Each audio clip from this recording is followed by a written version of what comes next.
أحيي صراحة وشجاعة هذا الرجل لا في طرحه واعترافه بعجز الكتل السياسية عن تحقيق البرنامج الحكومي، عن تحقيق متطلبات وتطلعات وآمال الشعب العراقي. نصير عفوا راح أقحم موضوع أيضا، هو يعني كان ورقة معدة من الكتل السياسية للمحافظات المحررة، لأن أنا ما أحب أتكلم بسنة وشيعة وهالأمور هذه. المحافظات المحررة كانت هناك ورقة ضمن المطالب هي المغيبين والمعتقلين. يعني المفروض قانون العفو العام، هو هذا قانون العفو العام.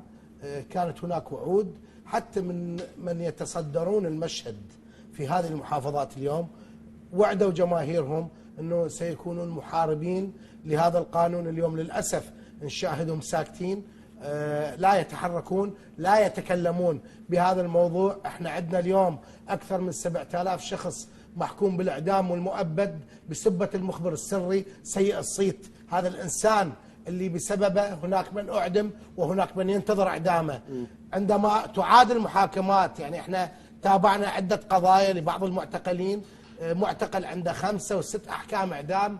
عندما تعاد هذه القضايا ويعاد تدقيق الأوراق يخرج براءة من الأحكام اللي هو محكوم بها، وبالتالي هناك خلل. نحن لا نطعن بالقضاء، لكن هناك خلل في الإجراءات التي تسبق وصول الأوراق إلى السيد القاضي، وبالتالي يجب أن تعاد هذه. كل ما بني على باطل فهو باطل. المخبر السري إنسان باطل، إنسان مخرب، إنسان أنا أعتبره طعن العراقي في ظهره، وبالتالي كل من حكم بسبة المخبر السري يجب أن تعاد أوراق، لأنه يا أخي أرواح الناس مو لعبة. أنا اليوم من أكو شخص بريء ومحكوم بالإعدام، يعني هذا إذا نفذ به الحكم ايش تتوقع من ابنه، ايش تتوقع من أخوه؟ احنا راح نخلق جيل معادي مو لحكومة عراقية، راح نخلق جيل معادي لكيان الدولة العراقية، وبالتالي العدل هو أساس الملك. هذا القانون يجب أن يقر. للأسف من يمثلون هذه المحافظات اليوم في سكوت مطبق،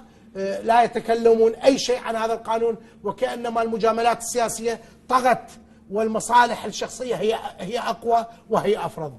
قانون العفو العام يجب أن يطبق. وإضافة إلى موضوع المعتقلين، عندنا في مناطقنا أكثر من 12,000 مغيب ما نعرف مصيرهم، لا هم شهداء، لا هم قتلى، لا هم معتقلين، ما حد يعرف شنو مصيرهم. صحيح. السيد رئيس مجلس النواب في إحدى اللقاءات قال ذولا انقتلوا. طيب إذا انقتلوا هذا ما له حقوق، عائلته ما لها حقوق، وبالتالي أنا أعتبره شهيد.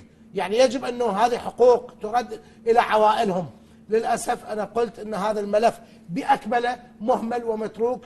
ما أعرف طبيعة المجاملات السياسية حتى لا تنضرب مصالحي، ما أعرف ليش السبب الرئيسي أنه هذا الملف يبقى مغلوق وما ينحكي به وما حد يتكلم به لحد هذا اليوم. وهذا ورقة مزايدة يعني للأسف تستخدم القوى السياسية السنية تستخدم في الانتخابات، بالانتخابات قانون المغيبين والعفو العام، وبعد انتهاء الانتخابات طلع لي هسه حد. راح أعطيك معلومة تحدث بها نائب بدون ذكر اسم وفي اللجنة القانونية. أنا سألته بشكل شخصي خارج الإعلام، قلت له شنو وضع قانون العفو العام؟ قال عد الأخوة بالسيادة. قلت له إيه أوكي، وين وصلوا هو؟ قال مشمور باللجنة القانونية. خليه يسمع المواطن، خليه يسمع المواطن يا نصير. الناس أنا قلت له يضحكون على الناس. قال والله أتمنى توصل للرئيس محمد الحلبوسي. قلت له أنا أوصل له، لو أنت النائب تروح تقول له. ليش الرئيس محمد الحلبوسي ما يعرف بهذا الموضوع؟ لا، مو أفضل ما يطلع شخص بالتلفزيون يقول السيد الرئيس مقدس؟ يا أخي هاي تأليه الأشخاص وتقديس الأشخاص. أنا بالعراق ما أقدس غير رب العالمين وأقدس الوطن، هذا المفروض. واليوم إذا نصير في موقع وزير أو رئيس مجلس نواب أو رئيس جمهورية عندما يخطئ أو يقصر في عمله أقول له أنت أخطأت. بالمناسبة جاء من المجاملات. بس بالمناسبة أنا أعرف الرئيس محمد الحلبوسي ما يقبل على هاي الأشياء، بل لا يحترم الأشخاص اللي يتحدثون يقولون عنه أنت مقدس. عزيزي أنت اللي قلت عن الرئيس محمد الحلبوسي هو مو ما يحترمك، بس ما يحب هذه النماذج، فبطل هاي السالفة. مع الأسف. صحيح. والله مع كل الأسف. مع الأسف بالفعل والله. أنا أعرف محمد الحلبوسي يحب الشخصية القوية الذكية الشاطر الثعلب السيد. إذا أخطأ يقول له أنت أخطأت. نعم أنا أعرف هذا المفروض. مو الآن أعرفه. نعم. خلينا نروح على قانون الانتخابات بشكل نعم. سريع. نعم. أهم الظلم بي كبير. صحيح. صح؟ والله إيه خوف قلبكم مرة. حيل